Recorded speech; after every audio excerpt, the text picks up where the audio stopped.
Welcome, everyone. We'll go ahead and get started. I think most folks have tuned in. We're glad to have you all here this morning. My name is Palmer McIntyre. I'm with Piedmont Land Conservancy and Piedmont Legacy Trails. Welcome to the second of our fall conversation series. We had a really great conversation with Chuck Flink and Greenways Inc. back in September. And today's topic is all things about trail advocacy. So we'll get into the bones of that in a few minutes. But first I wanted to acknowledge our sponsors for the series. We have Alta Planning and Design, Duke Energy, Arete Structures, and the North Carolina chapter of the American Planning Association. We are super grateful to their support for making this series happen, and glad that we can offer it to anyone who wants to be here for free. This, as you know, the series is in lieu of our trail summit that we were supposed to have last March that we weren't able to do. And we'll have to see about future, the spring event that we're hoping to have, but we'll see. We have two more events coming up. On October 29th, we'll welcome Amy Allison with the North Carolina Outdoor Recreation Industry Office. She'll be talking about local trail tourism and economic recovery, which is a very timely topic. So we're excited to have her join us. And then on November 19th, we'll be talking about equity on trails, creating inclusive outdoor spaces with our friends and partners with the Downtown Greenway in Greensboro. And both of those conversations begin at 10 a.m. on those dates. And please register at our website. There should be a link in the chat that you can go to do that.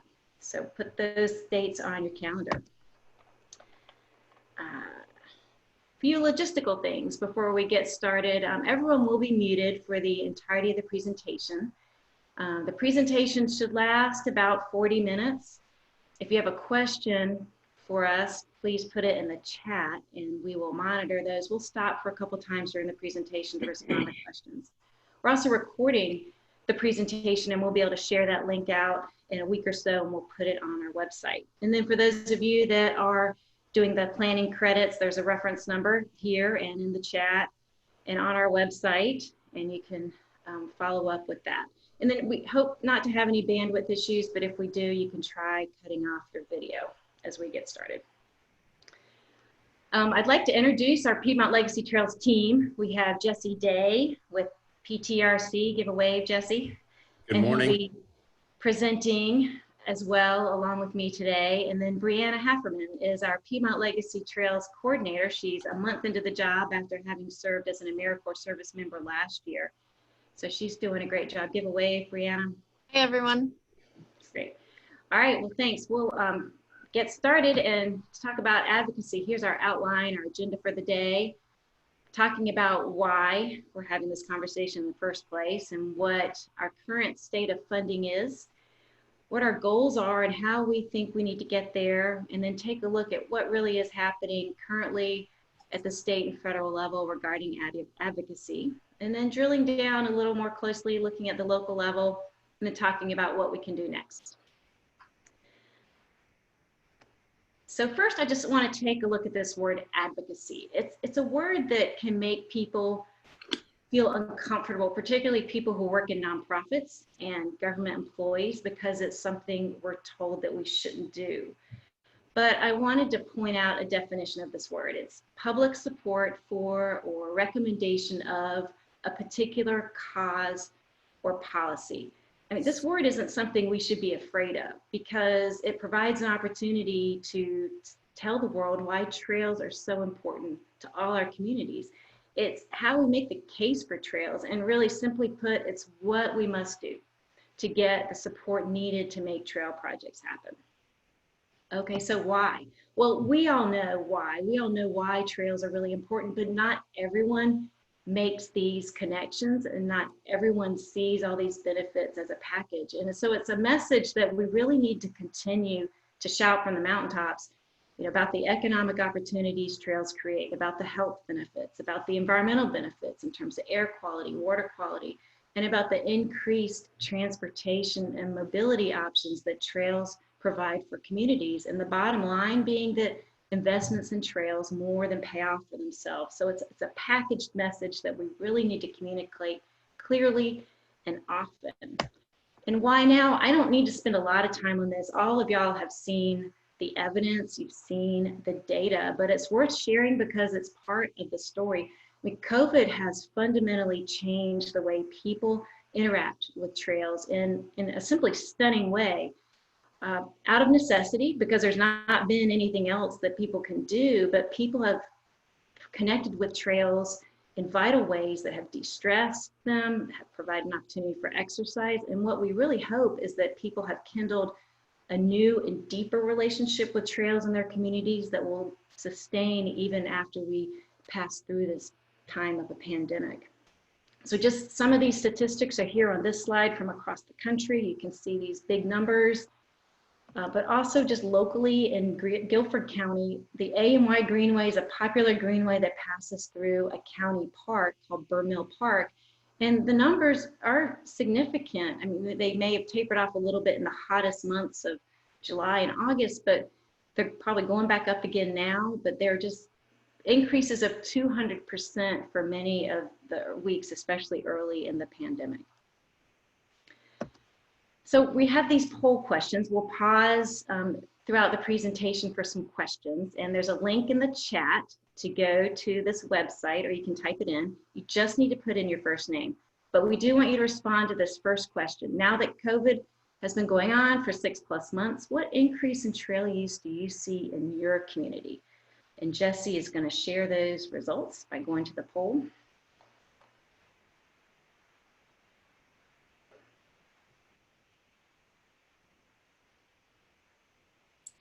Poll should be active. Hopefully you can see, let's see, you can see the results as they come in. So we're looking at what increase in trail use you're seeing locally, and I hopefully have some sense. We just want to get a sense of, is it still high? Is it sort of is it a little less than, maybe you don't know. Looks like we've got still greater than 25% seems to be leading locally there for the trails in your area. Some reporting less than 10%, 10 to 25%. People are switching their answers. So I think you can switch your answer if you fat fingered it and put the wrong answer in. But yeah, so it looks like still, I mean, the prevailing is greater than 25%. So it looks like I think that's kind of what you're surmising, Palmer, that this has kind of changed just our society fundamentally. Obviously, we're still in the pandemic, but interesting to see if this continues forward. Well, thanks for participating. And I'm going to switch back to the presentation. There we go. All right, so where are we today? What is the status of trail funding in North Carolina today? Well, we have many robust trail systems all across the state. Within our state park borders, we have 9 designated state trails, 3 that were designated just last year.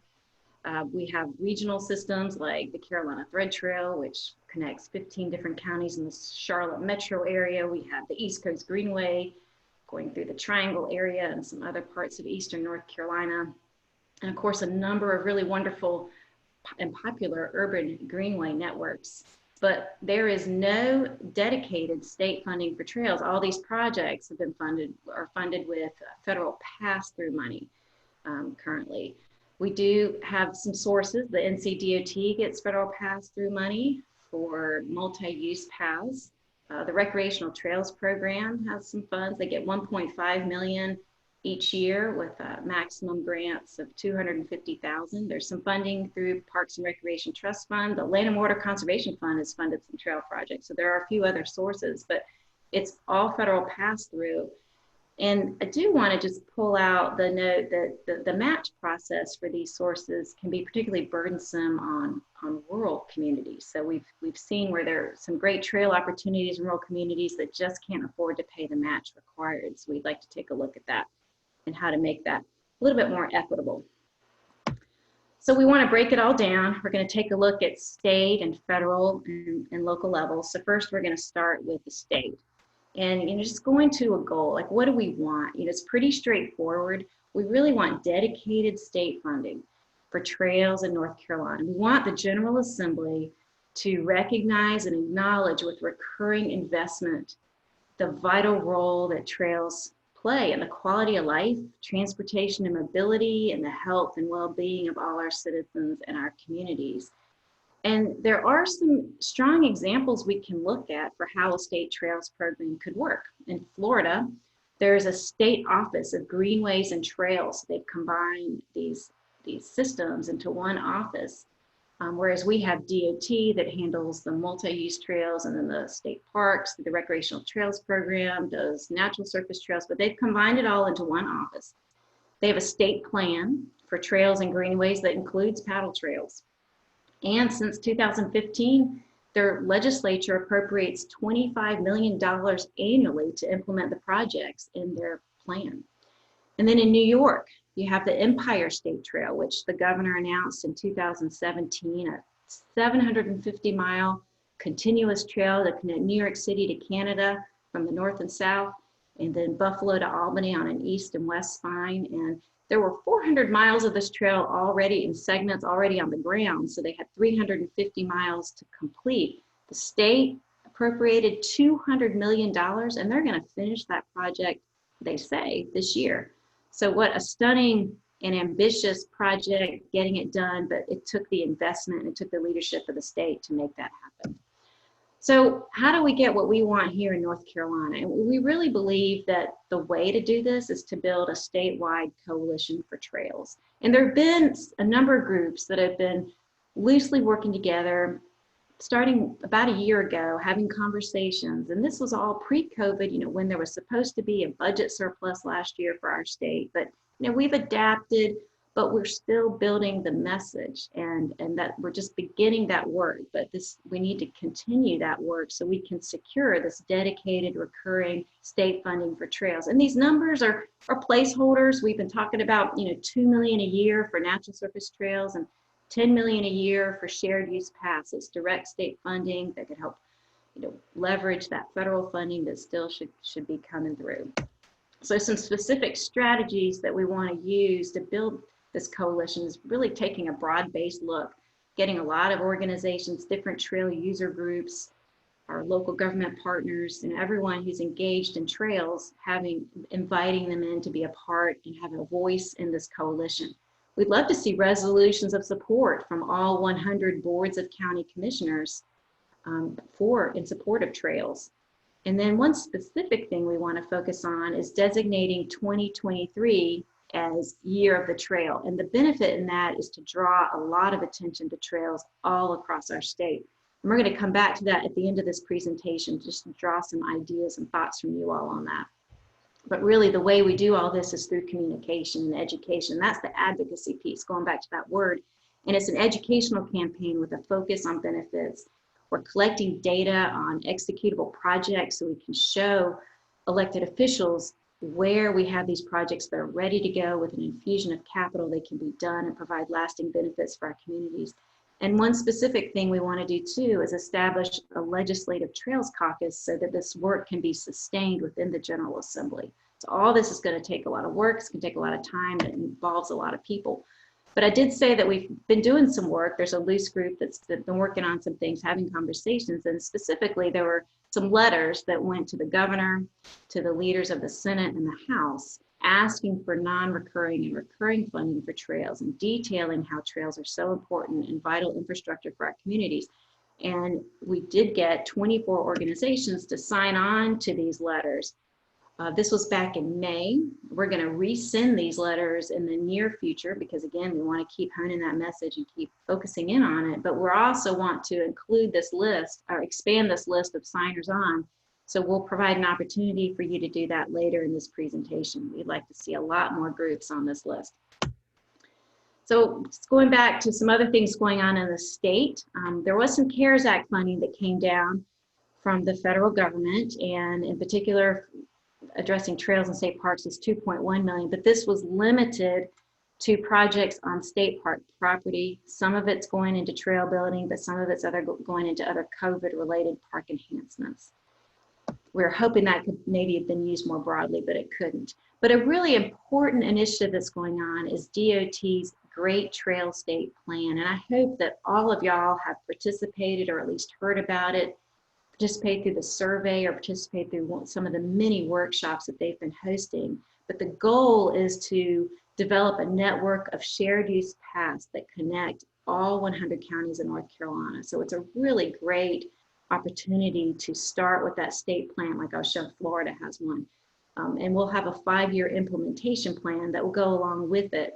And this is supposed to come out for release in early next year. And here's a quick, just look at it. You can see how all these counties are connected. Some are spine trails, some are spur trails, shared use paths, there's alternate trails. So it's been a tremendous amount of work. A lot of people have been involved, and I know they're still accepting draft comments on it. So if you have any questions about it, let me know and I can put you in touch with the right people. So we're going to pause for a couple minutes here, and before we turn over to the federal side of things that Jesse will talk about. But are there any questions in the chat that we need to address regarding state efforts? Homer, we don't have any questions right now, but if anyone has something that comes to mind, go ahead and throw it in the chat as we go. Great. So then I'm going to be wanting to be on a trail this morning for this meeting, so I second that. Okay. Well, it's almost too beautiful of a day to be inside. All right, Jesse, I'm turning it over to you. Okie doke. Great.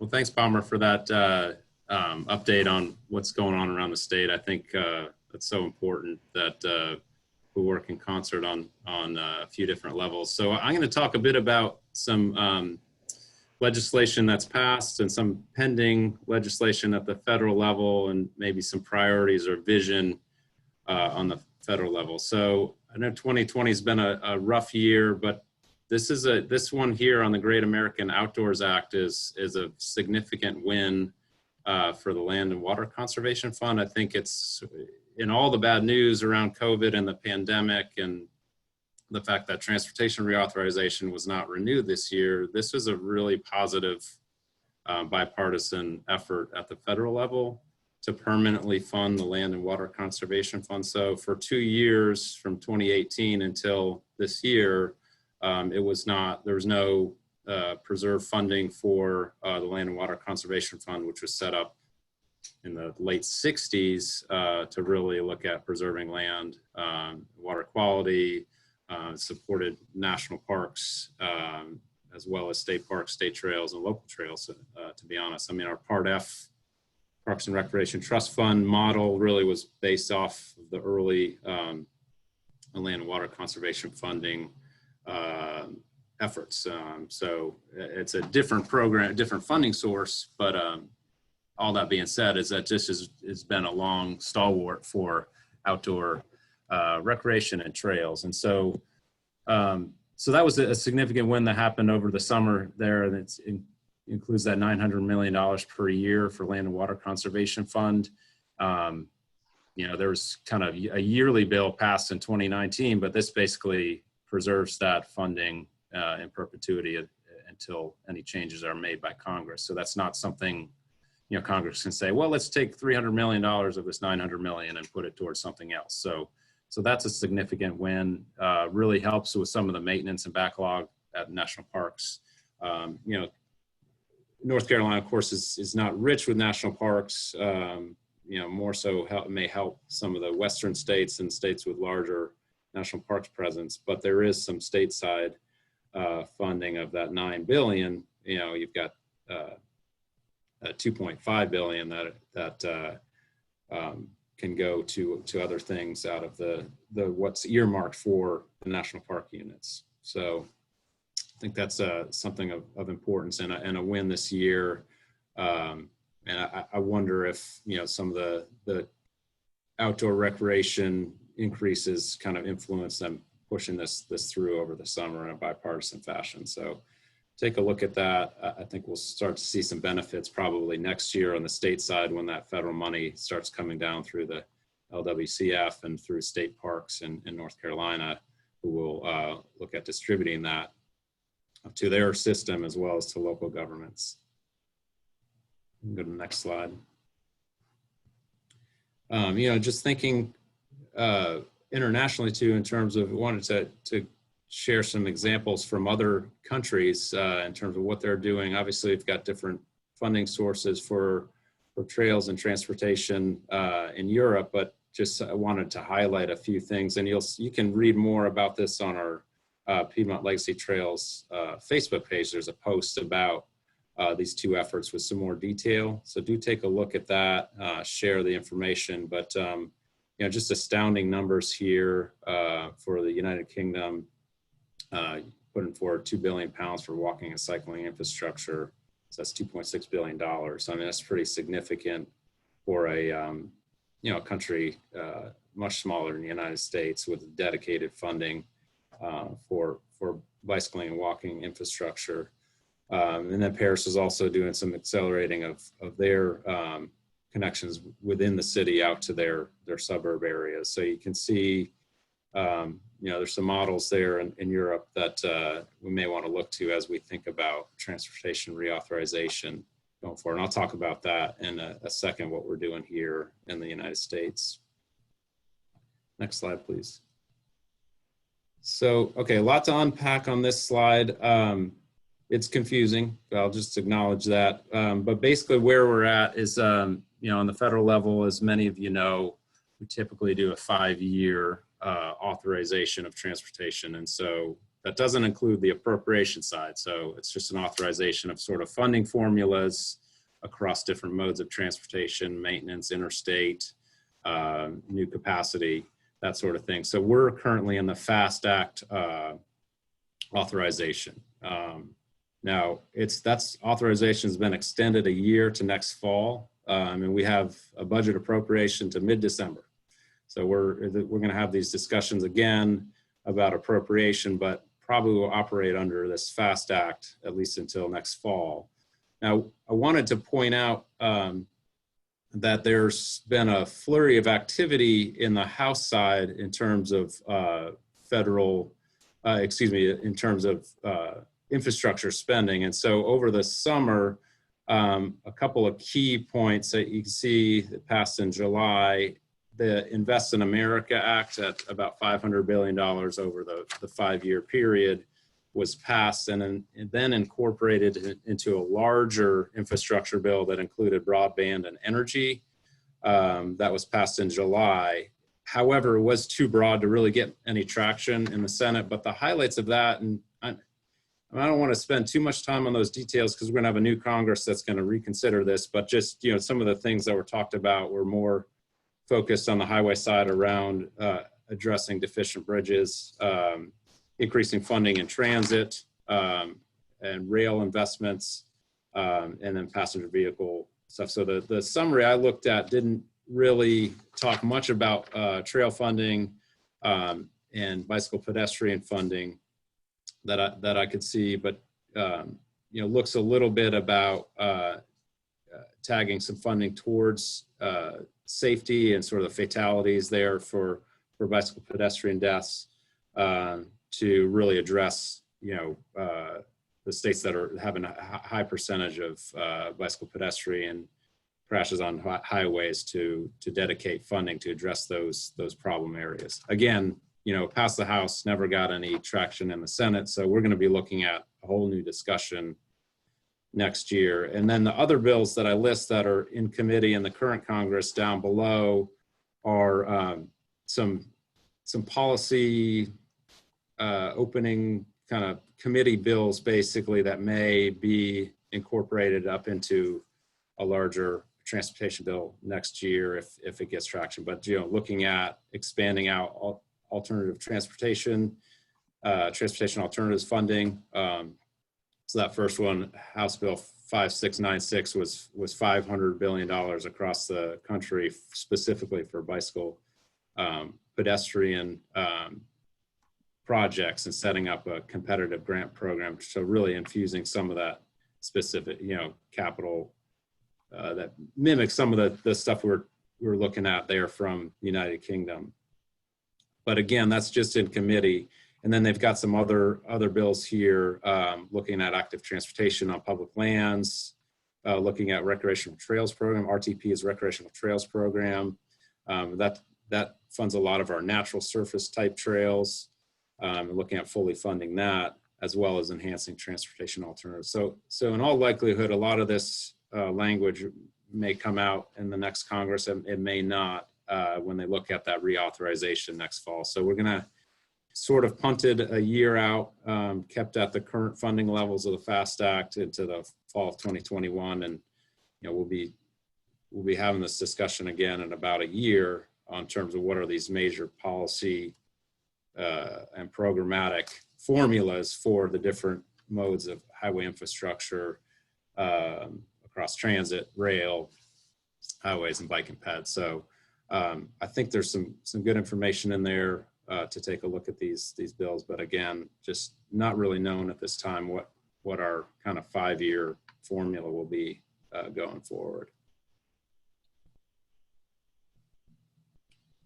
Yeah, I just wanted to just talk about, you know, I know Palmer talked a bit about the state side of kind of trails advocacy and trail funding, but just looking at the situation with NCDOT, obviously, the NCDOT is not the only entity looking at helping with trail development, trail funding, but they do pass through a significant amount of federal funding that comes to the state. And so they're particularly challenged. There's some things I would just wanted to highlight. I don't want to spend a lot of time on kind of putting sour grapes on the situation, but there's some real funding challenges that NCDOT is going through right now. You know, I'll talk about COVID and the revenue side in just a second from the state gas tax. You know, we've had several large hurricanes that have Florence, Matthew, Michael are the big ones that were unanticipated costs that DOTs had to absorb, rebuilding roads over and over. You know, some of the maintenance needs around those flooding events that just are over and above kind of the normal annual appropriations. And so it's really been kind of a trifecta, or, well, there's 5 things here from, include the revenue side. So I don't know what that is in terms of horse racing analogy, but the MAP Act changes. So the MAP Act in 2016 was declared unconstitutional.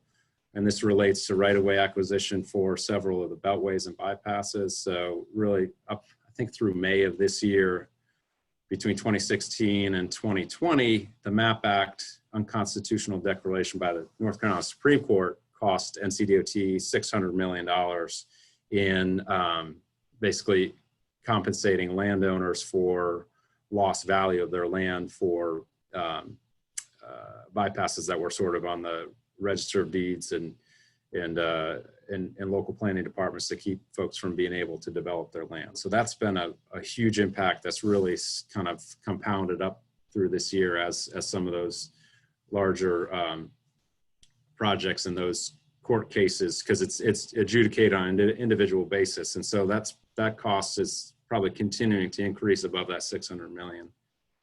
And then, you know, you've got construction cost increases at the end of 2008, or when we had our Great Recession.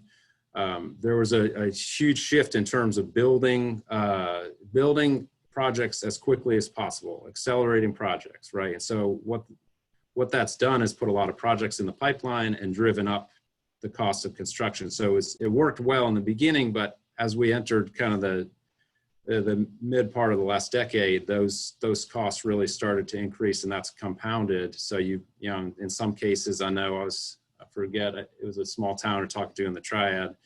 You know, I had a cost estimate in the State Transportation Improvement Program for a project, and the bids came in about 50% more than what they had programmed it at. And so that cost got to be absorbed somewhere. Sometimes it's on the local government, sometimes it's on NCDOT. Now, the other thing that I don't have on the slide is just the revenue side of things. In the worst part of the pandemic, between April and June, NCDOT's revenues were down $300 million. So not only are we challenged from the cost side, but the state gas tax losses between April and June are on the order of about $300 million. So all that being said is if we project forward kind of some of the lower revenues we've seen in 2020, some estimates have looked at the next 10-year transportation improvement program between 2023 and 2032 is that just with the existing projects that are on in the existing TIP, those STIP transportation improvement program carried forward, we're about $1.2 billion short in our regional impact category funding, which improves your 421s, your US 29s, your US 220 interstate projects. There's a real gap in funding. So all that being said is there needs to be kind of a recognition that either we need to grow how we fund transportation or figure out how to build transportation more sustainably and more intelligently. So I think from the trail funding side of things, just to kind of bring it back to today's discussion, with such a shortage of funding for larger highway projects, there's, how do you backfill some of that funding to fulfill those commitments for those projects that have already started?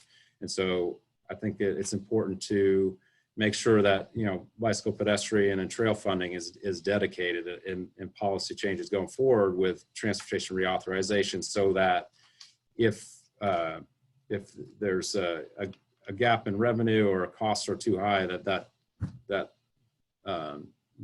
programmatic funding for bicycle, pedestrian, and trails cannot be utilized to backfill any overruns in other modes. So I think those are some of the things to be thinking about as we think about next year's transportation reauthorization. So I know there's a lot to unpack there, and I don't have a lot of details on the slide, but I think there's some challenges going forward. Obviously, hopefully from revenue side, we'll figure out some more ways to build our transportation system out so we're not so short on current funding. Yeah, so just looking at sort of long-term vision for trail funding on the across the country, there's some great national groups like East Coast Greenway Alliance that are really looking at what Palmer talked about earlier on the state side level, at the federal level, looking at what are the needs. And so East Coast Greenway is looking at analyzing, the return on investment for potentially $10 billion to build out a trail system. And so I don't have the exact figures here, but if you look at for every $1 million spent on a trail project versus maybe a highway maintenance project or a highway capacity project, there's a higher number of jobs that are associated with those trail projects. So this could be a great way to for those that lost their jobs during the pandemic, potentially a plan for jobs going forward, because you get more per $1 million of investment. And there's 170 plus organizations supporting this. Piedmont Legacy Trails is one of those that's signed on to this vision going forward over the next 10 to 20 years. Next slide. Yeah, and another, when COVID hit, American Trails, and I also seen that reauthorization was coming, and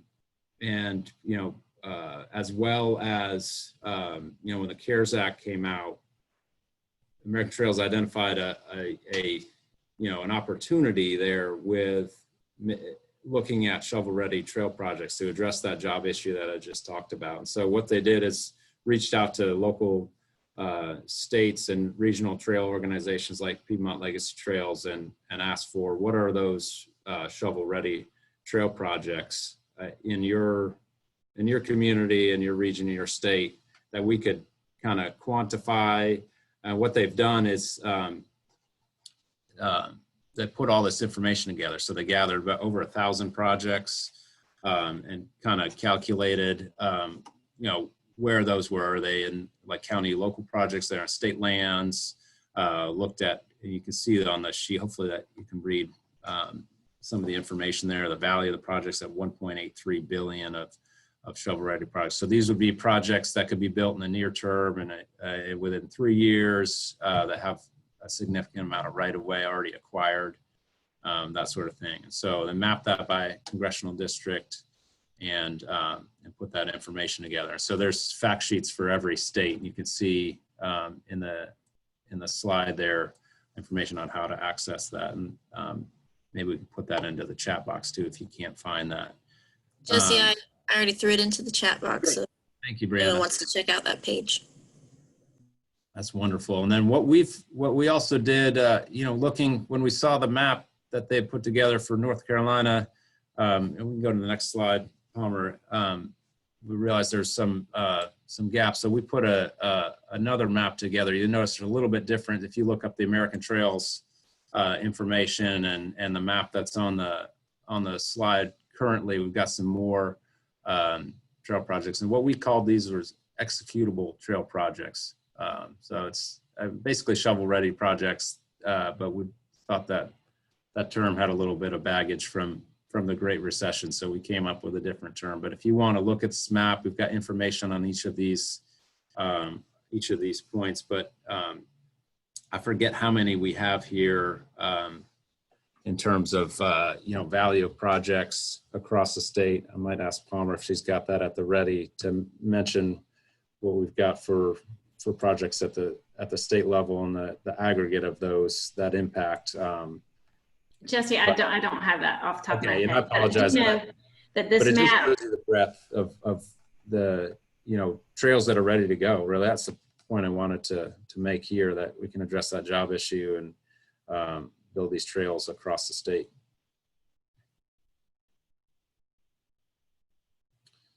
So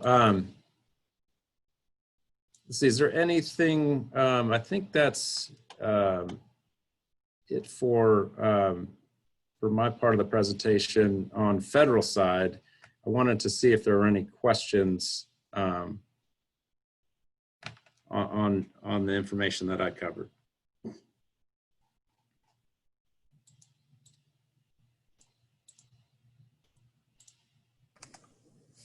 Okay, you can put those in the chat box, or you can unmute yourself. We don't have any questions in the chat box right now. Well, great. Well, let's keep moving on. We want to talk a little bit about local trail efforts, because that's really where I think a lot of the stuff we're talking about really makes a difference. And without any local efforts, we're not going to have success. So we want to spend the rest of the time talking about what we can do on the local level. And so let Palmer pull up that part of the presentation. And you know, I think just, you guys know the magic that happens on the local level. And we've got some great speakers today to talk a little bit about what's going on in Randolph County. So we really appreciate Hope Haywood, a county commissioner, and Mary Jo Pugh, the trails coordinator, that are willing to talk about what they're doing locally. But, you know, for those of you that are thinking about starting local efforts, I think you'll get some great ideas from these folks on, you know, how do you find that right decision maker? How do you talk about what you're doing on a local level? How do you keep the energy going? I think those are some of the challenges that we all get to, because it feels like, you know, in some cases, and I think Mary Jo's one of these people, doing 80% of the work, representing a much smaller percentage of folks in Randolph County, as well as Hope Haywood. So we appreciate their leadership and what they're doing on a local level. And so I'll turn it over to you to Hope to talk a little bit about the Randolph County Trails Committee and all the great activities you guys have been working on there on the Deep River and other parts of Randolph County and the Uwharrie or Burkhead Wilderness and across the county. Well, I am just going to talk about for what, Palmer had sent to me. I'll let Mary Joan talk about the development of the trails, but I wanted to talk for just a minute about um, finding those decision makers and getting your message out, because sometimes when I see how it's worked with me, then perhaps that will help you. So let me just share a little bit of what's happened here. I became a county commissioner a couple of years ago.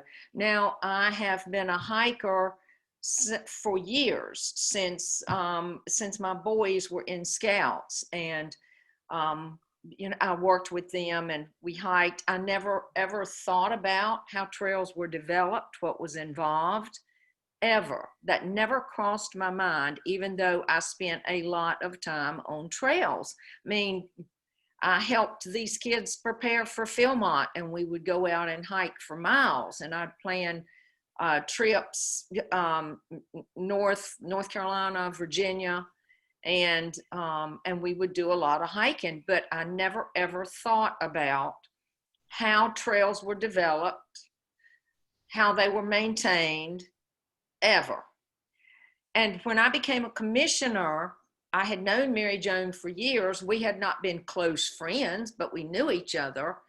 And so Mary Joan reached out to me and just said, I'd like for you to go hiking with me sometime. I know you like to hike. I'd like to show you what we're doing with the trails. And so I said, great. I'm a lifelong learner. I want to learn about what's going on.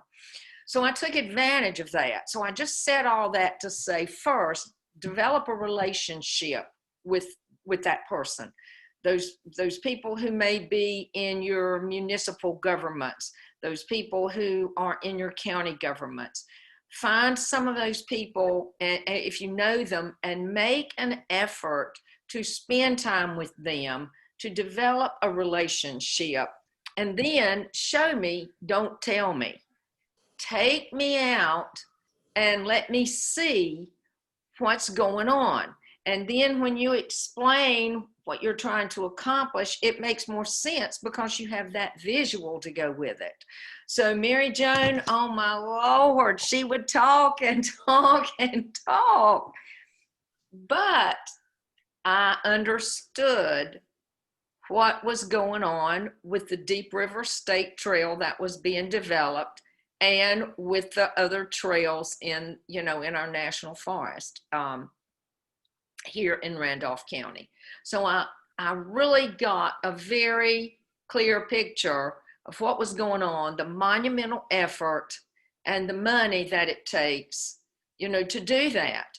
I understand in the development of the Deep River Trail how we've gotten, as far as we can go. The municipalities have gotten on board and done all they can, but now we need bridges, and we have to, come up with that money. So there's that understanding that I would have never had before.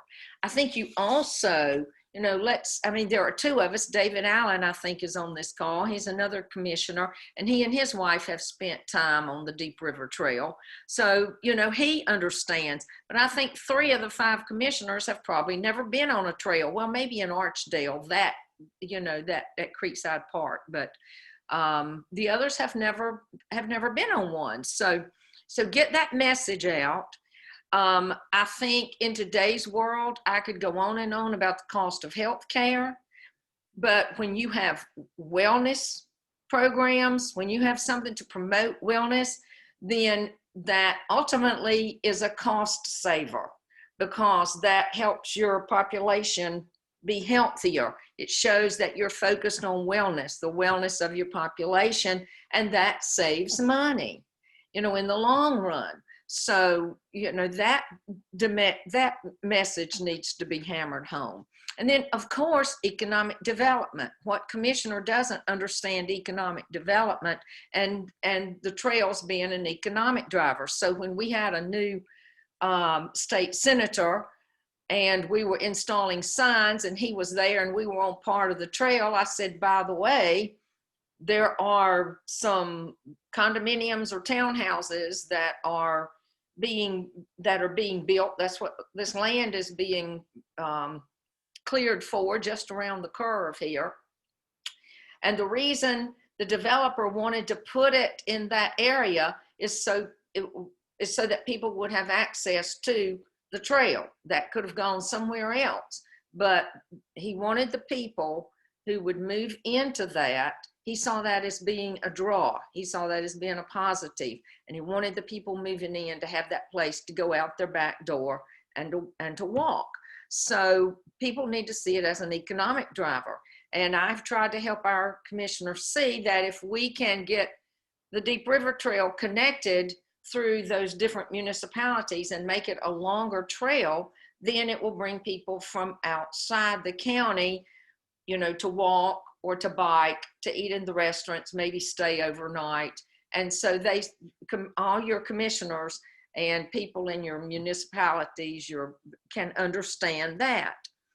And then I think another thing that you need to do is always help them to understand all the grant money that you're coming up with, and how if you have X amount of dollars, then there are even these matching grants. And so I can double this, I can triple this. And they will understand that. So focusing on that, on the economics, will help your commissioners too. So just to recap, I would develop that relationship. I would get the people out on the trails, try to get that person out to see what's going on, talk a little bit about it, do this on more than one occasion, and then also talk about these other advantages which benefit the whole entire county on every level. So Mary Joan, you did a good job with me, girl. Well, Hope has really covered all of that. I really appreciate that. And I want you to know that Hope has been on every single trail in the county. She has hiked every trail in the county. I guess my role is that since the county doesn't have a Parks and Recreation department or anything like that, a lot of the municipalities, we have 9 in Randolph County, we're doing a lot of the work, especially along the Deep River State Trail. There are 3, well, there's really 4. There's Randall and Franklinville, Ramseur, and then Asheboro has a little part. So one of the first things we did was try to work with those people. Randolph County is unusual in that it has a state trail, Deep River State Trail, and Uwharrie National Recreation Trail. Although the 20 miles in Randolph County are not designated because they had gaps. So my work has been trying to work with the municipalities in their parks, and we have a county trail advisory council, and we meet every other month and try to do something for each municipality. And we also have groups like Piedmont Legacy Trails and the Uwharrie Trailblazers and other trail advocates in our meeting, and we try to work together to figure out how best to spend money and how best to help people. But I think the bottom line for Randolph County is that some of our municipalities are so small, they really need help with grants. You say, oh, yeah, you got a grant. Well, they have a hard time matching it. And they also have a hard time administering it. So that's where my role has been, is to try to help them get over those barriers, because this is really a new service.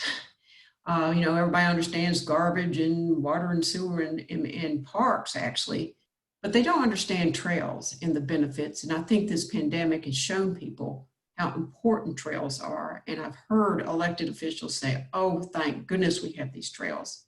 So that's really been the role. And the person I reached out to was Hope Haywood, because I knew that she would be a good advocate. But we have them everywhere in all the municipalities. And they just need some support. They just need some help convincing the others. And that's really kind of been my role, is to try to be that facilitator.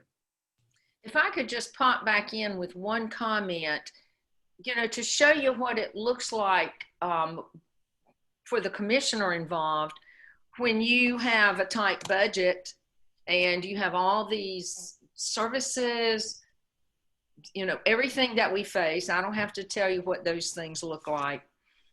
And it's a really tight year and you say, well, let's take some of this money that we've typically designated to wellness and use it over here to, you know, for some other purpose. Then that person who's the advocate like me speaks up and says, I will not support that. I am going to fight you every step of the way to keep that money there to be used for trails, because we've gotten this far and we need to keep going while we can, while we've got the trail coordinator here and, you know, the advocate that we have in her knowledge. So we need to move, in other words, strike while the iron's hot and try to get, you know, put this money invested in trails and keep growing this trail. And so if you don't have that voice there, then the money gets shifted somewhere else and everybody says, well, you know, yes, not just because they don't see the need, they don't see the value. Great. Thanks, Hope. Thanks, Mary Joan. If I Really could just add one more thing, I think one thing that's been helpful is that we have this Mayor's Fitness Challenge, and it used to be just Asheboro, and now we've expanded it. It happens in 6 weeks. It started October 1st, and we have 7 mayors leading walks in their parks. So that makes them, and they bring out their commissioners and so forth, or council members, and it's just really great because then they can, you know, really showcase what's been in their parks. So yeah, that's a good point. It's hard to, if the mayor invites you out for a walk, it's hard to say no. Good stuff. Well, that's great. I appreciate that insight and into what you guys are doing locally in Randolph County. So I just want to talk briefly about the importance of planning and local trail plans. And this slide is not to say there isn't planning done in those 5 counties on the right around parks and recreation or transportation, but just a dedicated local trail plan for the entire county. There's municipalities obviously in those counties that have done that, or specific corridors, like in Randolph, we looked at the Deep River and done a trail plan for that. But you know, thinking about what are the gaps in our system, a county by county trail planning effort can really make sure that those gaps are closed. And so one of the key kind of missions of Piedmont Legacy Trails is to help develop county by county trail plans, search for some funding to get those completed, because that is key to having a concerted vision for the future, but also in terms of accessing available funding, whether it's from the DOT, from some of those other grant sources we talked about, Land and Water Conservation Fund, Part F, RTP. Yeah, having an adopted plan is very important to getting that funded. So with that, I'm going to turn it back over to Palmer, and we're going to talk about kind of what's next, call to action. Thanks, Jesse. So yeah, what's next? One of the things, we have some specific things that y'all can do. And one of them is to sign on to the letters that we'll be sending to our state leaders again. And Brianna's going to put in the chat a Google link where you can easily fill out a form. So your name, your organizational name can be added to that list of 24 that is currently on there. That's an easy thing to do. We do want to keep our focus on this year of the trail in 2023. So we're going to do a polling question in a minute about that. We'd also like you all to commit to reaching out to local elected officials in the spirit that Hope Haywood and Mary Joan Pugh just talked about, but also officials representing us at the state level and at the federal level. And we're working on, when I say we, Piedmont Legacy Trails and our partners across the state, we're working on a flyer that can be distributed with some specific talking points. So we'll be happy to share that out with everyone who participated in today's talk, and just use that as the base for those conversations that we should be having with our elected officials as we move into, particularly this year coming up with, it will be a long session for the General Assembly. There's the reauthorization of the Transportation Act at the federal level. So there's some opportunities to really deliver this message in a compelling way and with a broad-based support way. So I think we have a real opportunity to make some progress on this. So those are some specific things you can do. And so going back to our poll, we got a few questions for you. So click on over to the chat with the link in it, and we've got several questions. So what other organizations or businesses need to be involved in our advocacy efforts? So as part of this coalition, you can list some. List any specific ideas you might have for celebrating the Year of the Trail 2023 in your community, regionally or statewide even. And then, are you interested in being part of a local trail committee? Because we'd love to work with you. And then, how can Piedmont Legacy Trails better support trails in your community? And if you're outside of the Piedmont Legacy Trails region, how could a trails organization, or how can you be better supported in your community? So Jesse, you can screen share the poll, right? Yep. Okay. Yep. Should be, is it showing? It is. Okay, it should be ready for your input. So the So first this is question's up. an open-ended response, so there's not any multiple choice. So if you're working on your small smartphone, you may have to pull up the little mini keyboard or speech to text, but just kind of wanted to expand out our organization some to see if we're missing partners for some of the issues we've talked about today that you all know locally. So it should be, you should be able to enter those in. Sometimes the chat box just gets a little unwieldy in terms of viewing responses. So as you punch those in, they should show. We can also add an opportunity on our website for a later date if something comes to you later. Yeah, yeah, that's good. And if you have anybody specific, general is good too, but if you have specific partners in your area, we'd love to hear about that. See, we're getting some ideas on just general partners. That's of course good to think about. MPO, city councils, outdoor industry, healthcare. Definitely, I think I've talked about that. Nexus, American Heart Association, Chambers of Commerce, public health, absolutely.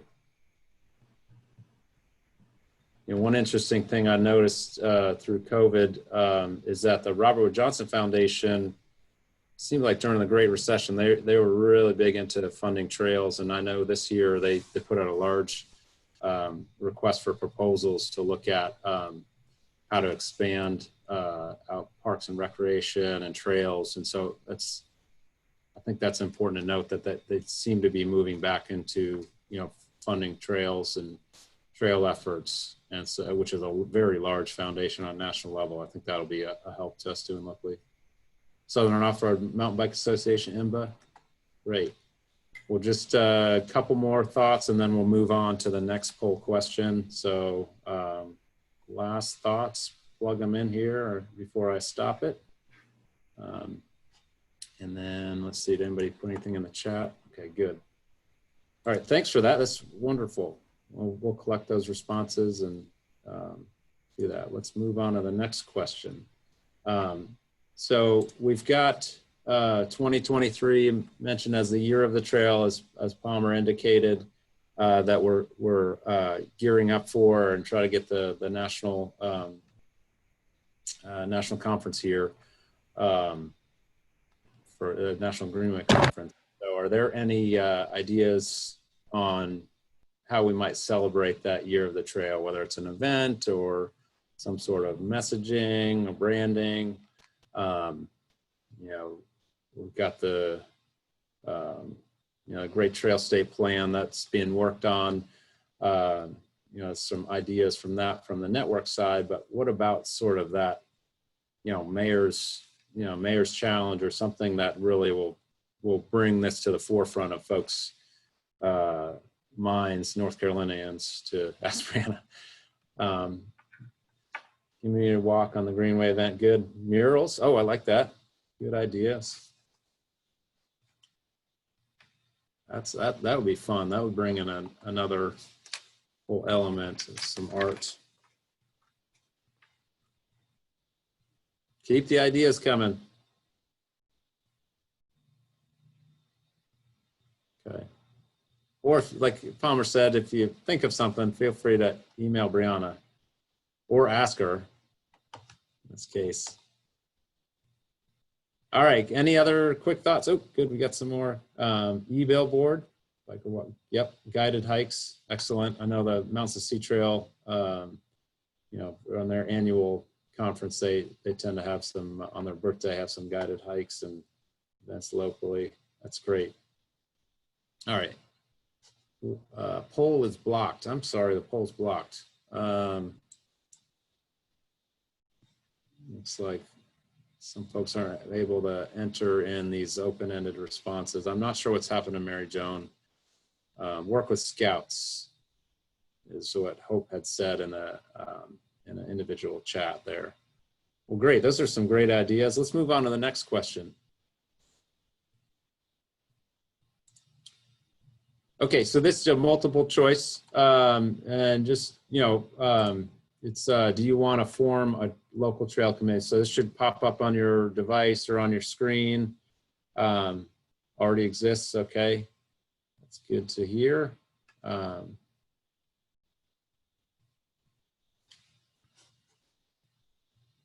Okay, we've got some, looks like some IT security issues with this poll, so I do apologize. If you're getting blocked due to IT security, feel free to throw your ideas into the chat box and we'll collect those and report on them. Okay, already, so 60% already have an existing trail committee. For the 20% that formed a local trail committee, please let us know which county you're chiming in from. We can get back in touch with you. Either email Brianna or put that information in the chat box. Looks like 33% are looking for some support in forming a trail committee. A few folks need some more information. So look to Piedmont Legacy Trails as a resource, and whether you want to set one up or just need some more information, and reach out to any one of us going forward. Well, good. All right, I think we have one last poll question here, putting you to work here. But just that this is just, you know, we can do this either in the poll, or if you want to verbalize some ways that we could better support trails in your community. You know, we're obviously having, you know, informational sessions like this in place of our trail summit. You know, we want to promote the trail planning on a local level and information on trails. Obviously, Brianna's been great at posting, you know, good trail hikes, as well as just general information on the Facebook page. It looks like we've got a request to create a passport book, similar to National Parks passport book, that has a list of existing trails in the state. That's a great idea. Looks assisting with brochures and a county trail map. So it looks like it's easier to put it in the chat box.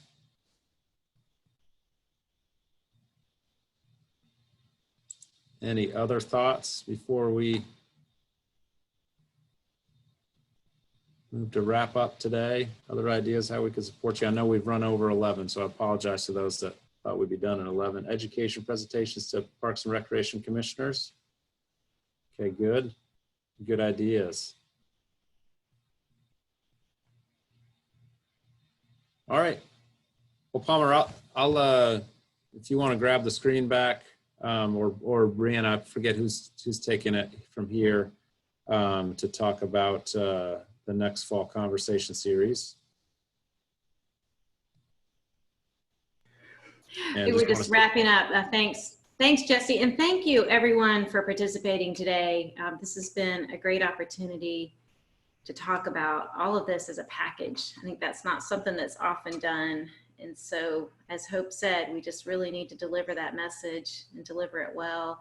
And we're going to work on that and invite you to be a part of it and to participate. And we'll find ways we can reach out to you since we have your email addresses since you registered for this event. So we'll be tracking you down and keeping you posted. And again, I just wanted to draw attention to our next two conversations. So October 29th on local trail tourism and economic recovery, and then November 19th on equity on trails, creating inclusive outdoor spaces. And we appreciate the speakers that will be joining us those days and look forward to seeing y'all again then. Good. Well, it's like Palmer froze up just at the right time. As she's saying Able to goodbye. join us. And thanks, and please reach out on their internet classes. It's clogging up your broadband. Yeah. Well, All right, appreciate thanks everybody.